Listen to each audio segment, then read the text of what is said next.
At dawn, my wife was on her knees, crying and begging at my door with divorce papers, after I kicked her out for meeting her lover during the bar party, despite all my trust.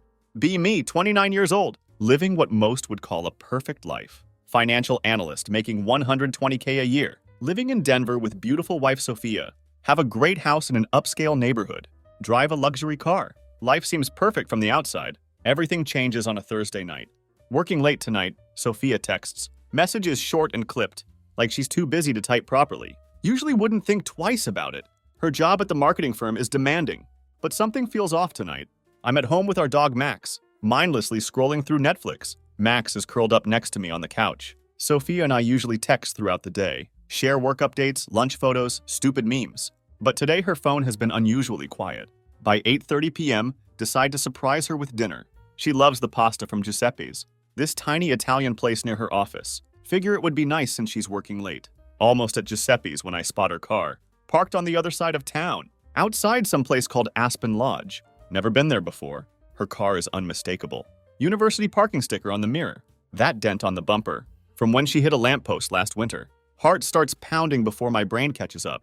Tell myself it's innocent, maybe meeting clients or coworkers. But the bar's neon sign, glowing purple and gold, doesn't exactly scream business meeting. Sit in my car for what feels like forever, debating what to do. Call her, wait, go inside? Can barely hear myself think over my heartbeat. Finally, get out of the car, like something's pulling me toward the truth. Inside is dim and packed. Takes a minute for my eyes to adjust. Air thick with conversation and music. Spot her at a corner table. She's not alone. Tall guy sitting across from her, leaning in way too close, has this smug look that makes my fists clench. His hand brushes hers casually, like they've done this before. Then Sophia laughs, that genuine full laugh, the kind I haven't heard from her in months. Time stops. My mind races. Stomach feels like it's full of ice. This isn't work. This isn't innocent. Turn and leave before I do something stupid. Cold air hits me like a punch. Phone's in my hand before I reach my car. Dial her number with shaking fingers. Hey babe, she answers after a few rings. Voice too smooth, too casual. What's up? Where are you? I keep my voice steady. At work, she says without hesitation. Why? I pause. The sheer audacity of her lie makes me feel sick. Want to call her out right there. Something stops me. No reason, I say instead. Just wanted to check in. Don't stay too late? I won't, she replies quickly. Love you. Don't say it back. Sit in my car for almost an hour, replaying everything I just saw. Every laugh, every touch, every moment between them. Finally understand what that uneasy feeling was trying to tell me. She's not just lying. She's betraying everything we built together. But I know I can't confront her yet. If she can lie this easily, she'll do it again. And I want proof. That night I don't sleep at all. Lying in bed, staring at the ceiling. Every second of what I saw plays on repeat. Sophia comes home around midnight.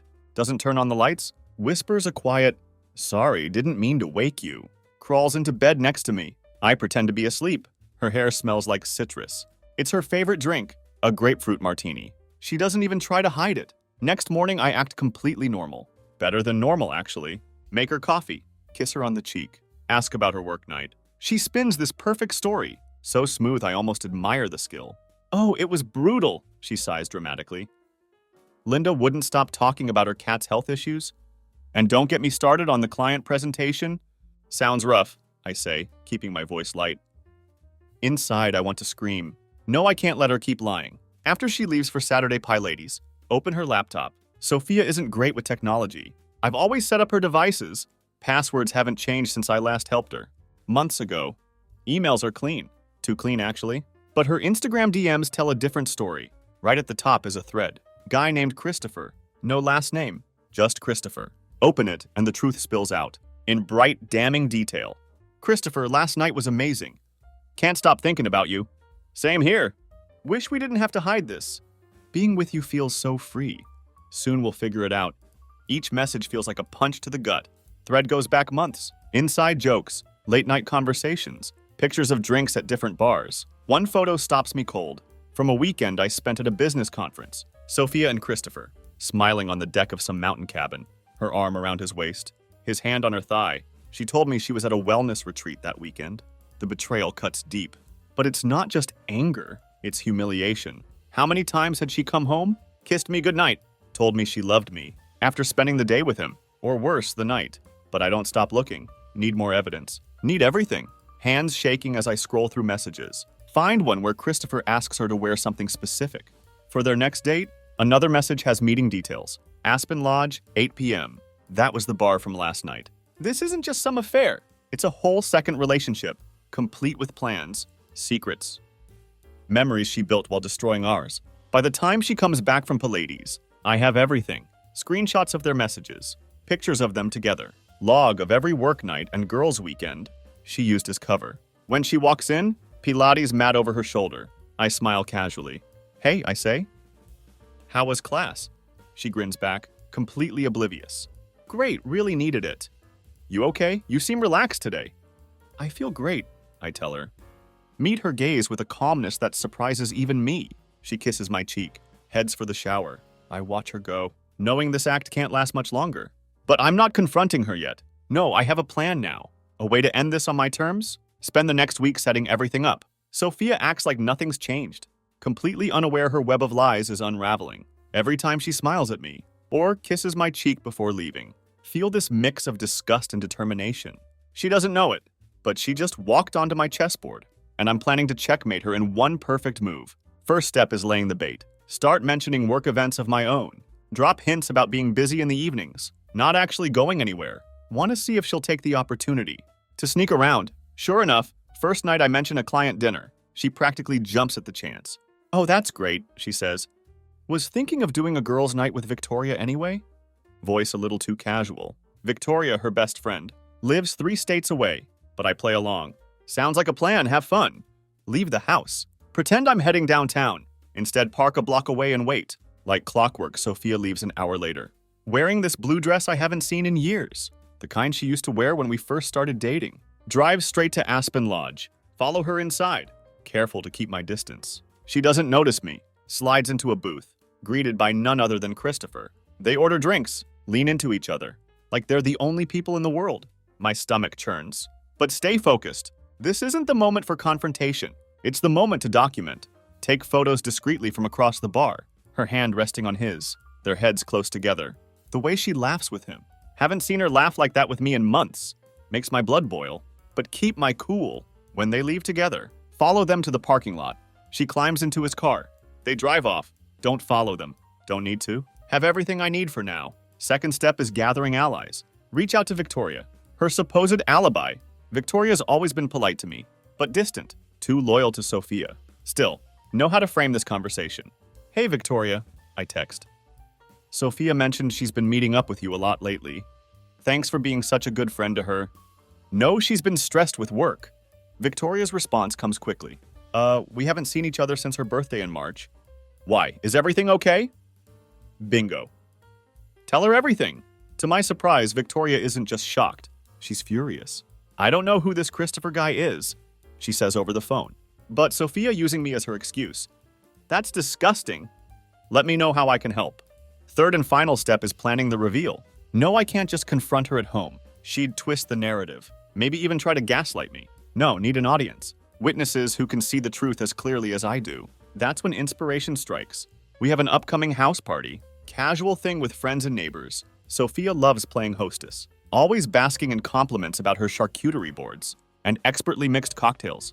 It's perfect. Spend days leading up to the party. Organizing every piece of evidence. Screenshots. Photos. Even folder of receipts found in her purse. From nights she was with Christopher. Every lie she told me, laid bare. Ready to be exposed. Night of the party arrives. Sophia is glowing. Flitting around the room laughing with our friends. Completely unaware of what's about to happen. Christopher isn't here, of course. He doesn't know about the party. But that doesn't matter. Wait until all guests are settled. Everyone has drinks in hand. Then make my move. Hey everyone, I say. Raise my voice just enough to get attention. Sophia turns to look at me. Her smile falters slightly. Just wanted to take a moment to thank you all for coming. And to thank my wife Sophia for organizing such a great night. Polite round of applause. Sophia beams. Looking relieved. And since we're all here, I continue. Keep my voice steady but sharp. Think it's the perfect time to share something. Been working on a little project. About trust and honesty. Room goes quiet. Sophia's smile freezes. Pull out my phone. Cast the screen to TV in living room. First image pops up. Sophia and Christopher at Aspen Lodge. her hand on his. Gasps fill the room. What the hell is this? She stammers. Face draining of color. Oh, don't worry, I say coldly. There's more. Swipe through evidence one by one. Screenshots of their messages. The cabin photo. Receipts from their dates. Room is buzzing now. Whispers spreading like wildfire. Sophia stands frozen. Her glass trembling in her hand. Care to explain, Sophia? I ask. Stare her down. Her jaw works, but no words come out. First time in months she doesn't have a lie ready. Room is electric. Conversations died into stunned silence. Air buzzes with tension. All eyes on Sophia. Face an alarming shade of red. Looks like she wants to vanish. Mouth opening and closing, grasping for some explanation. Thomas? She finally chokes out. Voice barely above whisper. Can we talk privately? Don't move. Talk? Oh, you mean like how you've been talking to Christopher? For the past 6 months? Go ahead, Sophia, talk. Please, she says louder now. Trying to summon authority in her voice, gaze darts around room looking for allies. It's not what it looks like. Crowd shifts uncomfortably, unsure whether to stay or leave. Some neighbors exchange glances, clearly relishing the drama. Too polite to admit it. Victoria steps forward, though, face livid. Not what it looks like? Victoria says. Voice dripping with disbelief. Sophia, you've been using me as your excuse to sneak around with him. Are you seriously going to try and deny this? In front of everyone? Sophia's head snaps toward her, betrayal flashing in her eyes. You don't understand, she hisses. This is personal, you shouldn't. No, I cut her off. Voice louder now, rising above the chaos. What's personal is the 6 years of my life. I wasted with someone who couldn't even respect me. Enough to end things before running off to someone else. Sophia's hands tremble, places her glass on table, eyes darting around room. Her perfect facade, the one she carefully crafted, for our friends and neighbors, crumbling faster than she can hold it together. She starts. Voice cracks. I didn't mean for this to happen. Didn't mean for what to happen? I snap up. You didn't mean to sneak around with Christopher? Or didn't mean to use your friends as alibis? Or was it the lies you didn't mean to tell?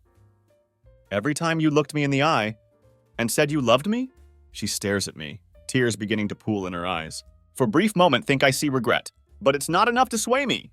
That's enough, Thomas, she says suddenly. Voice growing sharper, like she's trying to reclaim control. You don't get to humiliate me like this. In front of everyone. This is between us. No, Sophia, I say. Voice icy. You made it public the moment you lied to all these people, pretending to be the perfect wife. While living a double life, room erupts into murmurs. Some guests, clearly uncomfortable, start gathering their things. Victoria isn't one of them. You've got some nerve, Victoria says. Glaring at Sophia, I stood up for you so many times, even when Thomas was frustrated or venting about how distant you'd been. I thought she's just stressed. I defended you, Sophia, and this is how you repay us. By dragging us into your mess, Sophia turns on Victoria, voice shrill. You don't know what it's like. Our marriage wasn't perfect. Thomas was always working late, always distracted. I felt invisible. There it is, the justification I've been waiting for. Oh, don't you dare try to pin this on me, I say. Voice cutting through room like a knife. You had options, Sophia. Could have talked to me. Could have asked for therapy. Could have left. But no, you chose to lie, cheat, and betray me. That's on you, not me. She folds her arms defensively, tears streaming now, but they're not the kind of tears that beg forgiveness. They're tears of someone who hates being caught. You're blowing this out of proportion, she spats. Voice trembling. You're acting like I'm the villain here. Because you are, I say simply. And now everyone knows it. Christopher's name comes up in whispers around room. Someone, probably Victoria, takes it upon themselves to pull up his social media. People passing their phones around, piecing together story faster than Sophia can stop them. Suddenly, Sophia grabs her purse. You've all got it wrong, she says. Voice cracking again. Backs toward door. I don't have to stand here and listen to this. Go ahead, I say. Cross my arms. Run! It's what you're best at. She stops, jaw tightening, like she wants to fire back some final insult.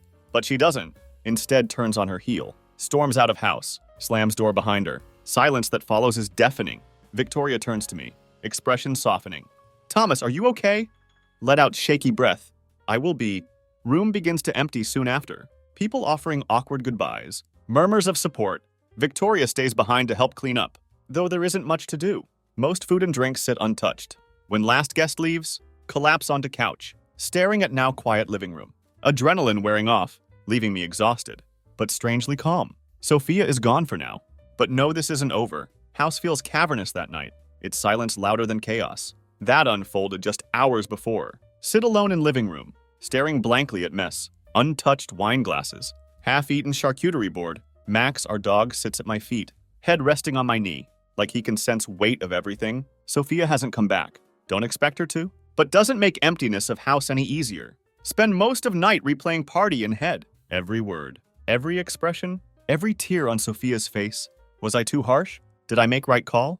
Part of me wants to feel guilty, but every time think of Christopher and her cavalier lies, guilt dissolves into something harder. Next morning, wake to sound of banging on door. Head is heavy, body stiff from falling asleep on couch. Stumble to door, open it to find Sophia standing there, face pale.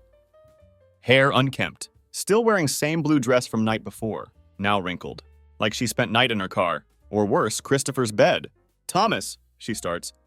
Voice hoarse. Can we talk? Lean against doorframe, cross my arms. What's there to talk about, Sophia? Everyone saw the truth last night. Her eyes fill with tears. For a moment, thinks she might crumble. Instead, straightens her shoulders, steps forward, forces me to back up and let her in. I'm sorry, she says. Voice trembling but defiant. I never meant for things to get this bad. This bad? I repeat. Tone sharp. Sophia, you didn't just trip and fall into an affair. You lied to me for months. Built a whole second life. While I was sitting here trusting you. She flinches but presses on. I'm not saying I was right, she says. Pacing now, arms wrapped around herself like she's cold. But things haven't been good between us for a long time. Thomas, we've been distant. I felt like you weren't paying attention to me anymore. Bark out a laugh, sound bitter in my own ears. So your solution was to find attention somewhere else?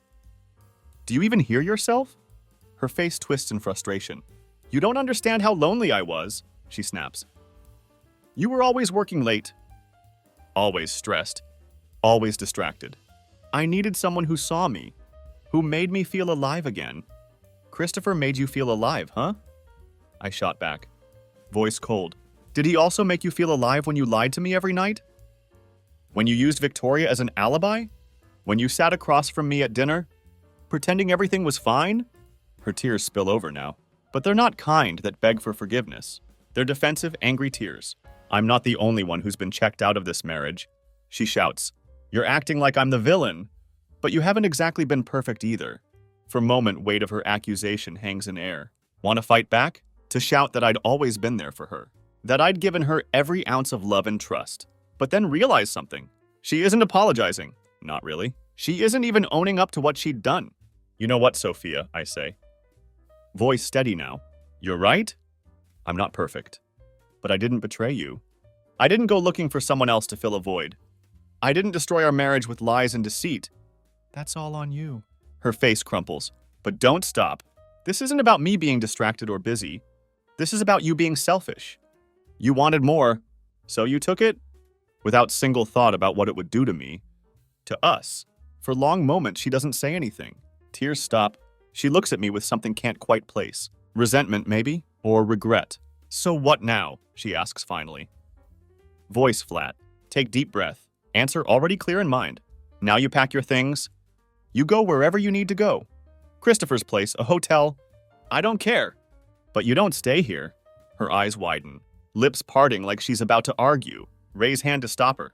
I'm done, Sophia. You've made your choices. Now I'm making mine. This marriage is over. For a moment, she looks like might fight back. Like might try to plead or beg. Or argue her way out of this. But then her shoulders slump. She nods. Fine, she says quietly. I'll go. Leaves without another word. Doctor closing softly behind her. Just like that house is silent again. This time, though, silence doesn't feel empty. Feels like freedom. First few days after Sophia left her blur, expected to feel relief. Maybe even triumph after exposing her and ending things. Instead, there's just hollow ache in chest. Not that I want her back. Sure of my decision. But 6 years of marriage doesn't just disappear overnight. No matter how badly it ended. Hardest part is adjusting to quiet. House feels too big now. Each room echoing with memories. Don't want to think about. Smell of her perfume still lingers in bedroom. Max keeps wandering into guest room. She used as her yoga space, whining softly, like he doesn't understand where she's gone. To keep myself from spiraling, throw myself into action. First step is cleaning, physically and emotionally. Box up everything of hers that she hasn't taken, from her clothes to stupid decorative pillows she insisted on buying for couch. It's cathartic in way to reclaim space as my own. While sorting through bedroom, find shoebox under bed. Inside are old photos, mementos from our early days, concert tickets, postcards from trips, little notes we used to leave each other. For a moment, just sit there, holding box, lump forming in throat. Haven't thought about those days in long time? Way she used to look at me, like I was only person in world. Way we used to laugh until sides hurt. Even at dumbest things, what happened to us? But then think about messages with Christopher. The lies. Way she looked at me at party, not with remorse but indignation. Like I was one who'd wronged her. Just like that, nostalgia dissolves. Close box. Shove it into back of closet. Some things better left untouched. Next step is calling lawyer. Don't want to drag this out. Want clean break. Sophia and I don't have kids. House is in my name. Process should be relatively simple. Still, thought of sitting across from her in mediation. Makes stomach turn. Also have to start fielding calls and messages. From friends and family. News of party spread quickly. Thanks to Victoria and few particularly nosy neighbors. Everyone wants to know what happened. Find myself telling story over and over. Like broken record. She cheated, I say bluntly. We're done. Some people are shocked. Others say they saw it coming. Few offer unsolicited advice. Try to convince me to work things out. But more I talk about it, easier becomes to separate myself from pain. By end of week, finally feel like starting to breathe again. On Friday evening, Victoria stops by, brings takeout and bottle of bourbon. You need to eat something that isn't frozen pizza, she says. Setting bag on counter, smirk at her. You stocking my garbage now? Please, Thomas. You're a man. I know exactly what your fridge looks like right now. We sit on couch, eating tacos and drinking bourbon straight from bottle. Feels good to laugh, even if it's about stupid things, like questionable outfits some neighbors wore to party. You handled it like a boss, by the way, Victoria says. Leaning back against cushions. Never seen someone implode their life so publicly and still try to play victim. Sophia's got some nerve. Yeah, well, I say, swirling bourbon in glass. She's Christopher's problem now. Victoria gives me sly smile. Speaking of Christopher, did you hear what happened? Raise eyebrow. What? Apparently his wife found out about affair too. My jaw drops. Wait, wife? Victoria nods. Grin widening. Yep. Guess Sophia wasn't only one keeping secrets. His wife kicked him out same night as your party. Poetic justice, huh? Can't help but laugh. It isn't just justice. It's karmic perfection. By time Victoria leaves, feel lighter than have in weeks. For first time since nightmare began. Not just surviving. Starting to see path forward? Not there yet. But will be, week after Sophia left. Starting to find some sense of normal. Clean house top to bottom. Meet with lawyer. Even pick up new hobby. Woodworking. Not much but sanding pine until smooth as glass. Strangely therapeutic. That Friday night. Just finishing dinner? When phone buzzes on counter. It's late. Almost midnight. Name on screen makes stomach flip. Sophia.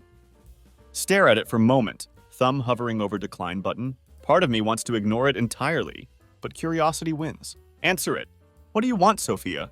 Silence on other end for a moment, followed by shaky inhale. Thomas, her voice soft. Almost timid. I don't know where to start. How about truth, I say. Leaning against counter. That'd be nice change of pace. She hesitates, then lets out bitter laugh. I guess I deserve that. Don't say anything. Look, she continues. Voice trembling. I know I messed up. I know I hurt you. But need you to know, it wasn't just about Christopher. It was everything. Our marriage, my job, myself. I felt like I was drowning. And he was lifeline. Spare me excuses, Sophia, I say coldly. Not interested in hearing how your choices were my fault. It's not about blame, she says quickly. I'm just trying to explain. No, cut her off. You're trying to justify. There's difference. She goes quiet. Can hear her breathing on other end, shaky and uneven. Why are you calling me? Ask finally. Because, she pauses, then exhales sharply. Because I'm scared, Thomas. I don't know what to do. Christopher, her voice breaks. For a moment, think she's crying. What about Christopher? Say, Tone sharper than intended. He lied to me, she says finally. Voice bitter. Told me he was getting divorced. That he was leaving his wife for me, but she found out about us. Kicked him out. And now he's ghosting me. Let out short, humorless laugh. Wow. So you burned our marriage to ground. For guy who can't even stick around. Her voice hardens. You don't have to rub it in? Why not? You rubbed him in, shot back. She flinches audibly. Immediately regret Jabba. Though don't take it back. Thomas, please, she says. Tone desperate now. I don't have anyone else to talk to. I know I don't deserve it. But I need help. I don't know where to go. Her words hang in air, heavy and pathetic. For a split second, feel pang of something. Sympathy. Pity? But it's fleeting. Sophia, I say. Voice steady. You need to figure this out on your own. I gave you everything I had. My trust. My love. My loyalty. And you threw it away. You don't get to come back to me. Because your backup plan didn't work out. I'm not asking to come back, she cries. I just want to talk. To make sense of this. I've made sense of it, say. Tone cold. You wanted out of our marriage. And you found someone to help you escape? Now you're on your own. She's crying now, soft and broken. I never wanted to lose you, Thomas. I didn't know how to fix us. Close my eyes, feeling anger rise in chest again. You don't fix marriage by running to someone else. You fix it by showing up. By talking. By trying. You didn't even give me chance, Sophia. Her sobs grow quieter, fading into heavy silence. I'm sorry, she whispers. I really am. Yeah, say softly. Me too.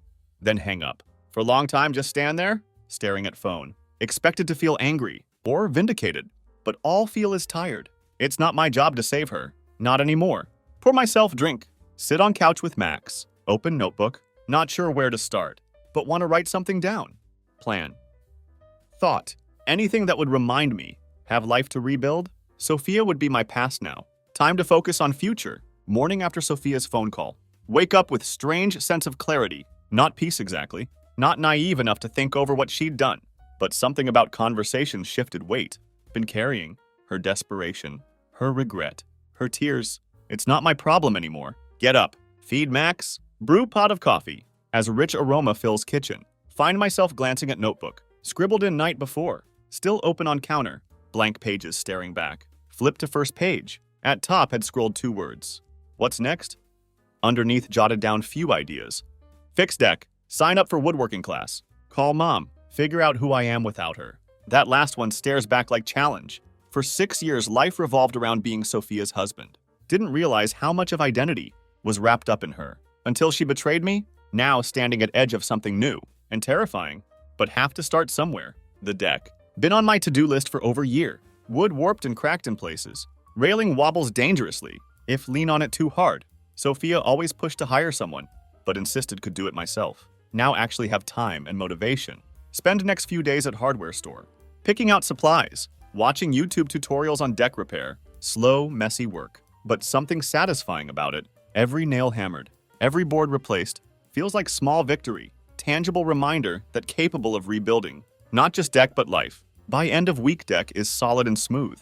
Fresh stain gleaming in afternoon sun. Max sniffs around it approvingly. Tail wagging as lean back and admire work. Not perfect, but it's mine.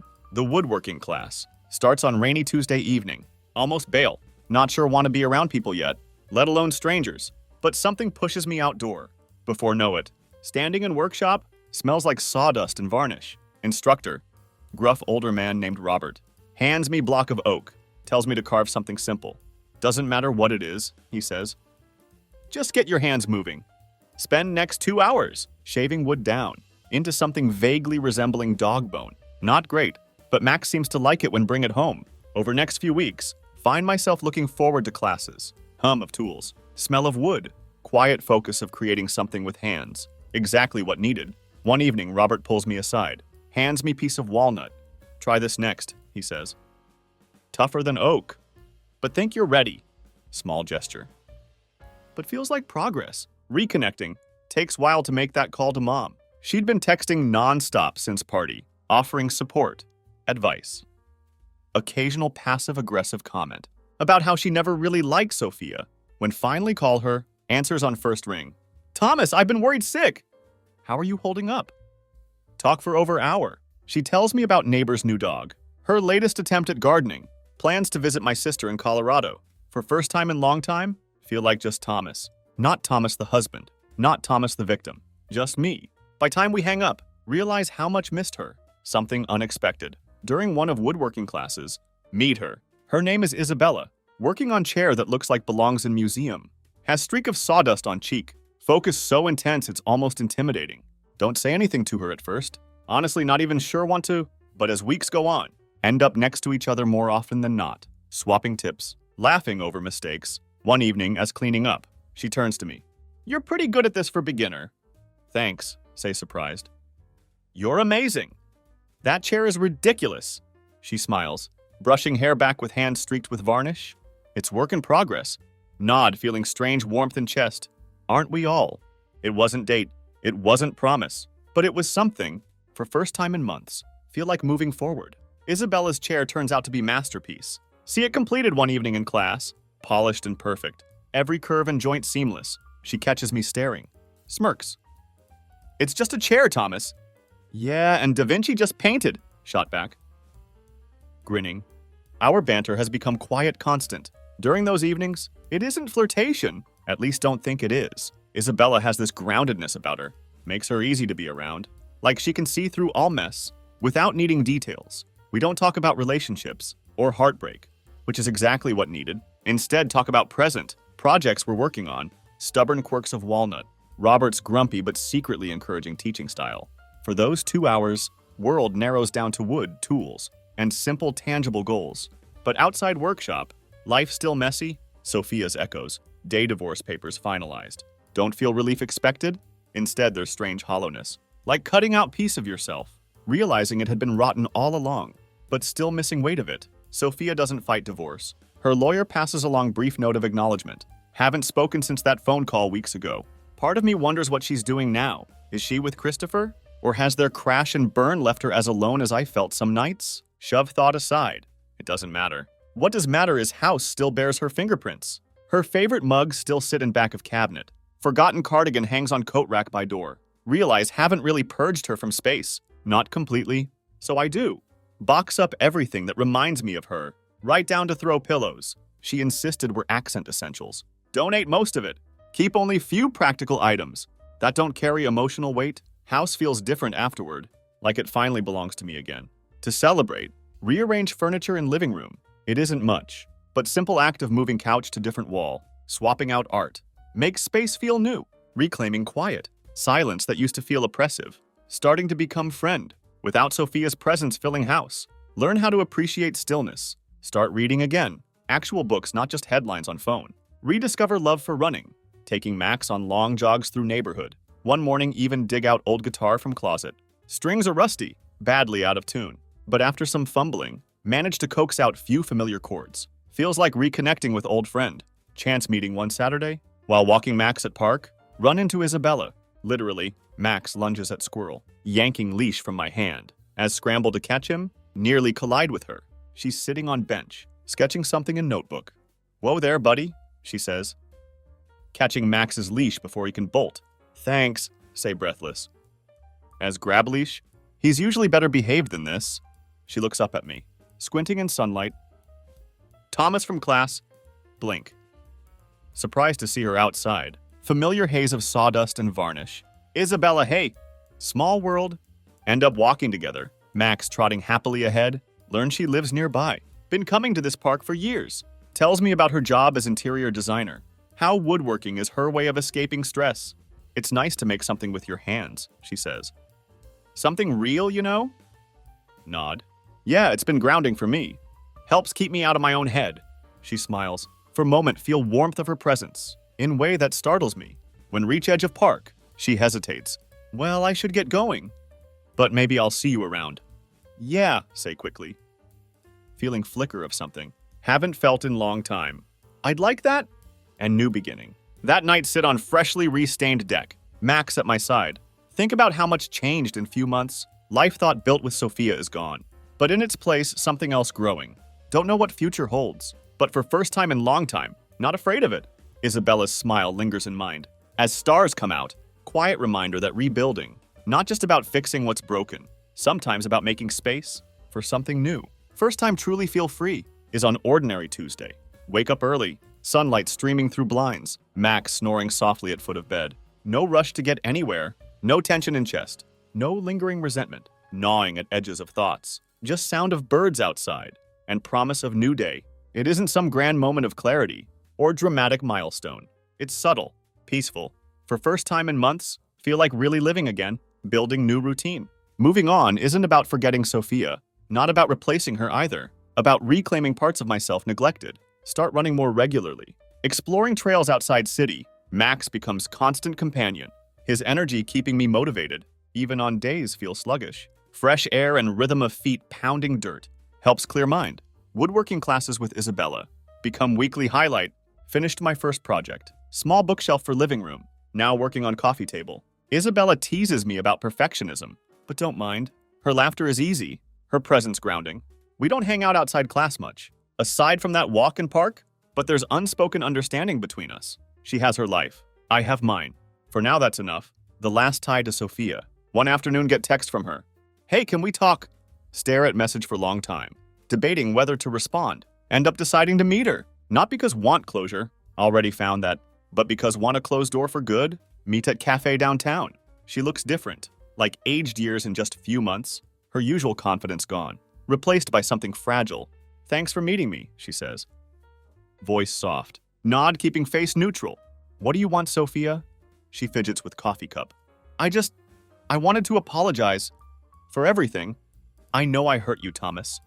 And I know there's no excuse for what I did. Don't say anything. Let her continue. I've been doing a lot of thinking, she says, voice trembling slightly. And I realized I wasn't just unhappy with us. I was unhappy with myself. Should have dealt with that. Instead of dragging you into my mess, her words feel sincere. But they don't move me, way they might have before. Already made peace with her choices. And mine. I appreciate apology, say finally.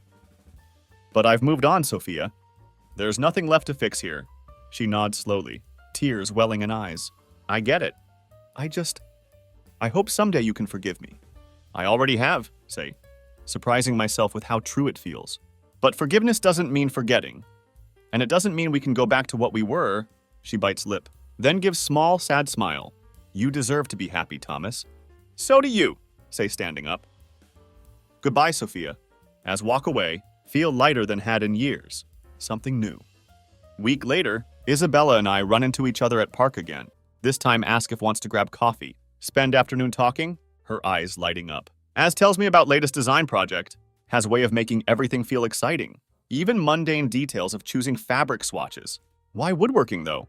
Ask at one point. Genuinely curious. She smiles, tilts head thoughtfully. Because it reminds me that you can take something rough, something raw, and turn it into something beautiful. It's messy and frustrating, but end result worth it. Nod, her words sinking deeper than she probably realizes. As we part ways, she hesitates. You know, she says. Playful glint in her eye. Been thinking about starting new project. Maybe could use partner. Grin. Think I could make some time for that. The future. Life doesn't magically become perfect after that. There are still moments of doubt. Days when past creeps back in, but they're fewer and farther between.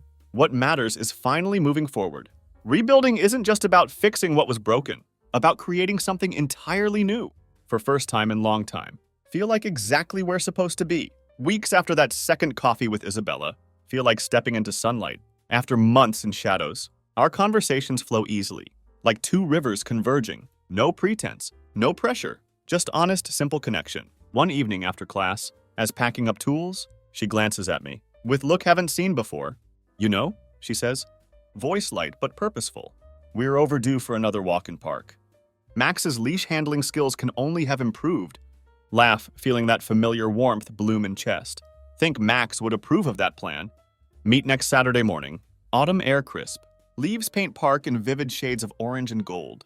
Max bounds ahead. Tail wagging like world holds nothing but joy. Does he ever slow down? Isabella asks. Watching him chase squirrel with single-minded determination. Only when he's asleep, say. but honestly think he's just making up for both of us. He's been my shadow through all of this. She smiles, soft, knowing look in her eyes. Dogs are good like that. They don't ask questions. They just stay. Something in her tone. Quiet understanding that settles between us. Like shared secret. As we walk, find myself opening up in way hadn't expected. Tell her about divorce, about party, even about phone call with Sophia. Expect her to look shocked or awkward. But she doesn't. Just listens, her gaze steady and thoughtful. Sounds like you've been through hell, she says finally. I have, admits. But starting to see it for what it was, end of something that needed to end. She nods. Sometimes endings are just beginning of something better. Her words stick with me. Long after walk ends. Quiet moment few weeks later. Isabella and I working late in woodshop. Robert long since left, grumbling something about not babysitting adults, but trusts us to lock up. Sanding surface of new project, sleek coffee table building for living room. When Isabella speaks up, do you ever think about what you want next? She asks. Voice soft but deliberate. Look at her, surprised by question. She's leaning against workbench, hands idly twisting chisel. Next? Echo? Yeah, she says. Glancing at me. Not just projects or hobbies. Life. What do you want it to look like? Think about it for a moment. Question settling deep in chest. Honestly, not sure yet. For so long, life was about building something with someone else. Now guess figuring out what want just for me. She nods, small smile tugging at lips. That's good place to start. And you? Ask. Leaning on own workbench. Her smile grows soft but confident. Want to build life I'm proud of? One where can be myself. Flaws and all. And maybe, just maybe, want someone to build it with? Weight of her words hangs in air, warm and unspoken. For first time in long time, feel stirrings of something thought lost. Hope. First step together. Not long after, Isabella and I find ourselves back at park. This time isn't just walk. Sit on bench overlooking pond. Max sprawled out at our feet. Conversation lighter this time. Stories from her work. Funny moments from woodshop. Ridiculous antics of her cat Jasper. But beneath laughter, undercurrent of something deeper. Something neither of us needs to say aloud. As sun dips below horizon, casting sky in hues of pink and gold. She turns to me, expression serious. Thomas, she says, voice steady, I like where this is going. But if it's too soon, if you're not ready, I'll understand. Look at her, chest tight but in good way. For first time in months. Don't feel weight of past dragging down. I'm ready, say simply. And I like where this is going too. She smiles, eyes bright with something hadn't seen in long time. Possibility, as walk back to our cars. Realize something. Moving on isn't just about leaving past behind, about building something new, piece by piece, with someone who sees you for who you are and who you could become. For first time, not afraid to take that first step. It doesn't happen all at once. This new chapter of mine unfolds slowly, like watching first buds of spring. Push through after harsh winter, piece by piece, day by day, feel myself letting go of wreckage of old life, leaning into something different. Isabella becomes a bigger part of that something. Starts with small things, late night text after class, about how badly botched dovetail joint, spontaneous coffee on rainy Sunday, shared silence during walk, comfortable and unspoken. She has way of grounding me, being present without prying. Find myself wanting to give her that same space in return, building together. One evening we're back in workshop, side by side, finishing coffee table designed, while Isabella halfway through dining chair set. She's been working on for weeks. As carefully apply last coat of stain to table, she looks over at me with smirk. You've got thing for tables, huh? What's next dining set, maybe? I say, grinning. Was thinking of trying something new? Like bookshelf? Bookshelf, she teases. How ambitious of you. Well, got books and no shelf to put them on, shot back. But thinking of making it little more personal, something with hidden compartment, or unique carvings, she tilts head intrigued. Personal, huh? What would you put in it? Pause looking down at wood grain beneath hands. Something worth keeping. Air between us shifts, subtle but undeniable. Shared space few weeks later, Isabella comes over to see finished coffee table. Feel like should be charging you for consulting fees. She jokes as set tray of drinks on smooth surface. You could, but then I'd charge you for emotional support during class. Reply smirking. She laughs, leaning back on couch, Max resting head on her lap, like he'd known her forever. Most relaxed felt an own home in years. We sit there for hours, talking about everything and nothing. At some point, she asks about framed photo on shelf. Me and Max on hiking trail. Mountains sprawling behind us. That was right after divorce, says. Voice steady. First time felt like myself again.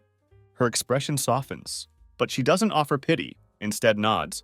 Looks like you've been doing good job finding yourself since then. Look at her, warmth in her gaze, ease with which she fits into my life. Yeah, say quietly. Think I am. Surprise invitation. Isabella isn't one to push, which is why caught off guard. When she invites me to her family's cabin for weekend. It's nothing fancy, she says. Tone casual. Just little getaway. Fresh air, hiking. Maybe some questionable board games. Think you'd like it. For a moment, hesitate. Idea of meeting her family feels significant. More than just casual step forward. But thought of spending time with her. In new space. Away from everything else. Feels right. Yeah, say smiling. I'd like that. Weekend turns out to be exactly what needed. Her family warm and welcoming. Their cabin nestled in quiet stretch of woods. That feels like stepping into another world. Spend days hiking, cooking, talking late into night by fire. On last night, as stars scatter across sky, we sit on porch, wrapped in blankets. Haven't felt this calm in years, admitting. Watching flicker of fireflies in distance. Good, she says softly. You deserve calm. Her words stay with me, weaving their way into thoughts. As weekend comes to end, no things are different. Isabella isn't just friend or companion anymore. She's becoming part of my future. Future finally ready to embrace. It isn't about replacing what lost. About building something entirely new. With someone who understands. That life isn't perfect. But that doesn't mean it isn't worth sharing. That night as we stand in my driveway, she turns to me, her eyes serious. You're not afraid, are you? Of trying again? Shake head, smiling. Not with you. And for first time in what feels like forever. Not looking back, moving forward into life that isn't perfect, but mine.